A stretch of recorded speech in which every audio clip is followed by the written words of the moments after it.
তোমাদের কোনো ব্যক্তি যদি মসজিদে ঢোকে তাহলে বসার পূর্বে যেন সে 2 রাকাত সালাত আদায় করে।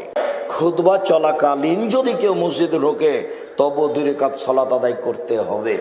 ইমামের চোখে যদি পড়ে যে একটা লোক ঢুকে বসে গেল, তাহলে ইমামকে তাকে উঠাতে হবে।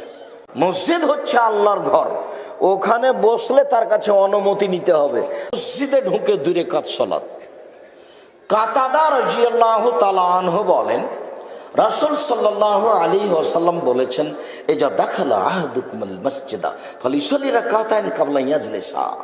তোমাদের কোনো ব্যক্তি যদি মসজিদে ঢোকে তাহলে বসার পূর্বে যেন সে 2 রাকাত সালাত আদায় করে। এটা তো বেল দেবই, জন্মসূত্রে সবাই আহলে হাদিস। তবে ঢাকা শহরে গেলে তারা বুঝতে পারে যে বাংলাদেশের শতকরা 95 জন মানুষ মসজিদে ঢোকে আগে বসে।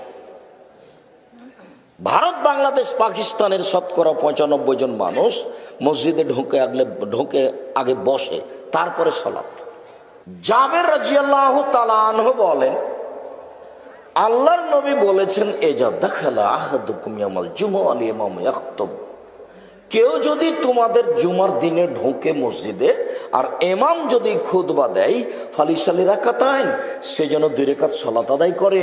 ওয়ালিখাফিফিহিমা, আর হালকা করে পড়ে, লম্বা সময় যেন না পড়ে। তার মানে খুতবা চলাকালীন যদি কেউ মসজিদে ঢোকে তবে 2 রাকাত সালাত আদায় করতে হবে। জাবের রাদিয়াল্লাহু তাআলা আনহু বলেন, কানান নবী সাল্লাল্লাহু আলাইহি ওয়াসাল্লাম ইয়াখতুবু ইয়াউমাল জুমআ ওয়া রাজুলুন তাখালা। আল্লাহর নবী জুমার দিন খুতবা দিচ্ছিলেন, একটা লোক মসজিদে ঢুকেই বসে গেছে। তখন আল্লাহ রাসূল বলছেন, আসল্লাইতা, এই তুমি সালাত আদায় করেছো? কালালা, লোকটি বলল জি না। তখন আল্লাহ রাসূল বলছেন, কুম ফাসাল্লি, ওঠো 2 রাকাত সালাত আদায় করো। হাদিস বুখারী মুসলিম। তাহলে বোঝা যাচ্ছে যে ইমামের চোখে যদি পড়ে যে একটা লোক ঢুকে বসে গেল, তাহলে ইমামকে তাকে উঠাতে হবে। উঠেন, 2 রাকাত সালাত আদায় করেন, তারপরে বসবেন। খুতবা চলাকালীনও কেউ বসতে পাবে না। মসজিদ হচ্ছে আল্লাহর ঘর, আল মাসাজিদু লিল্লাহ। মসজিদ হচ্ছে আল্লাহর ঘর, ওখানে বসলে তার কাছে অনুমতি নিতে হবে। তো অনুমতি কি এইভাবে নেবেন যে আসসালামু আলাইকুম, আল্লাহ আপনার ঘরে বসতে চাচ্ছি? এইটা তো আর পদ্ধতি নয়। কাজেই বসার পদ্ধতি হলো, অনুমতি হলো 2 রাকাত সালাত। যখন আপনি 2 রাকাত সালাত আদায় করবেন তখন অনুমতি হয়ে গেল। সম্মানিত দিনী ভাই বোন, এইটা দেবই। রাজশাহী চাঁপাইনবাবগঞ্জের ভাষাতে মসজিদে ঢুকে মানুষ আগে সালাত আদায় করবে, বসতে পাবে না। ও তো করবে, ওর বাপকে করতে হবে।